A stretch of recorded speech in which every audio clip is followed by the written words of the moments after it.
It is very easy for you to know who knows Jesus or not. Very easy. Because if your spirit has received something that has stabilized your soul, it will be revealed in your daily life. That conviction will express itself through your daily life. Where your confidence is, where your power is, where your soul rests on, the thing you trust in, the philosophy that your hopes are bound upon, will design your life and give you a particular outlook in your daily walk. And anybody that gets to stumble into your corridor will know where your stronghold is. I was through with my youth service, and all through my youth service time I prayed so much for God to give me direction for what to do next. And God did not speak to me about me. He spoke to me about the mission field. It was on the 20th day of October 2002. The Lord opened my eyes and showed me, told me that the place of your primary assignment in ministry is Benue State. By that which shall walk through your life, many young people will be raised to see me as I am. That was where he spoke to me and said, raise a remnant for me in this generation. And he gave me 8 characteristics that typify the remnant. That's when I discovered that the remnant factor is not a quantitative factor, it's a qualitative factor. Those were the things he kept bombarding me with when I was in youth service. I prayed so much to know what next. God didn't tell me about what next until my 12 months were accomplished.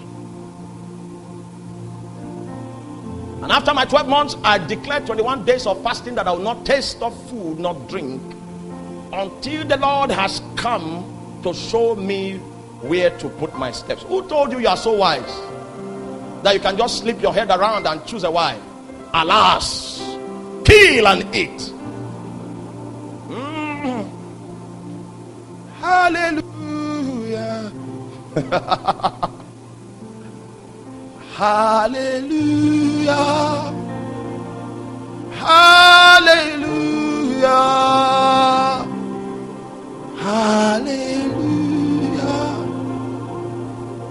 Hallelujah. Hallelujah. Hallelujah.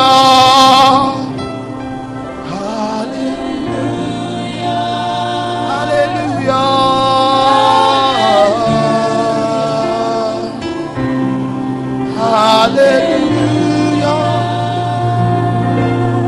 Hallelujah. Oh, hallelujah. Hallelujah. Hallelujah. You are not that strong, my friend. Hallelujah. God did not factor into humanity the function of direction. It's not factored into humanity, not factored into your humanity. Your brain might be dazzling. You may have earned yourself a first-class degree in your discipline, but it doesn't lend you the powers of direction to know where to set your feet. If you ever get that function, and if you ever get it right, it must be by the revelation of Jesus.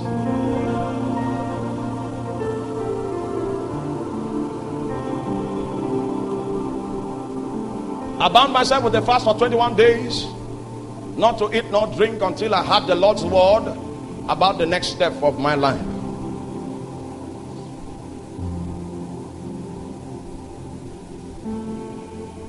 Something unusual happened. Normally I get to fast, like I don't like fasting for 3 days, because experience has taught me that if I fast short range fast, I get nothing. I go for 20 days. I go for 45 days. That's the way I do it. Hallelujah. So when I heard somebody say, sorry, let me not discourage you, because you are not like me. Some people say they went for 3 days, dry fasting, and God spoke. When I do that, he doesn't speak to me. So I know that I'm meant for the long range. So I set my heart to go and go and go. But God broke the protocol that day. He spoke to me the first day of my fast. Say, arise, go to Kano and wait for me there. Hey, then there was riot in Kano. Everybody was running away from Kano. But he said, arise, go to Kano. I knew nobody was allowing me to go there because I just lost my dad that time. And my mom was just learning the ropes on the path of widowhood. And I happened to be her last son. And she was now the authority of the house. And with the kind of emotion she has, she will not allow the son go to Kano because she was seeing death in that mission. But I went up to her and I said, the Lord said I'll have to go back to Kano. As usual, my expectations were manifesting in her response. And I said, well, if God spoke to me, he will convince you. And I went about my business. A few days later, she could not sleep again. No sleep in the night. I said, all right, go so that I can sleep. I said, you will have so much sleep now. And I moved. Went back.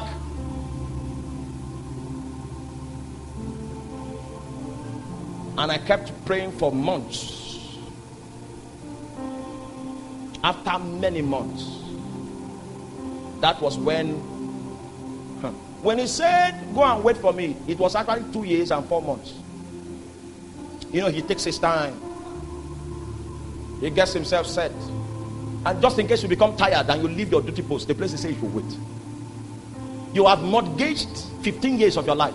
It's better to wait for 2 years, 4 months, than to take off like a tornado, pretending that you have the function of direction factored into your humanity. Your way will be the way of the wilderness.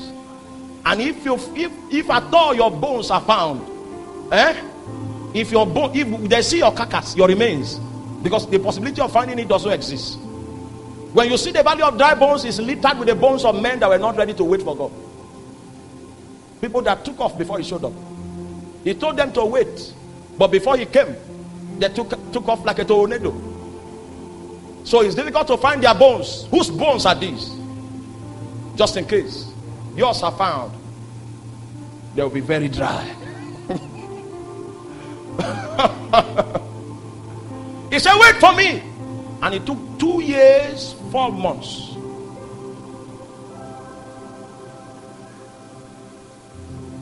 For you to get a tool from God that can stand the gate of hell. Friends, if it costs you waiting, wait. Because any man without the revelation of Jesus is like a student without a badge. Those days in Mount St. Gabriel's, all right, you can walk barefooted, but don't go without a badge. You know, an all boys school, the Lord give you understanding. If you don't have any badge, you have no identity. You can either pretend the government college student or Mount St. Gabriel student, because our uniform was the same. The only difference was what? Badge. Ask your neighbor, who do you say he is?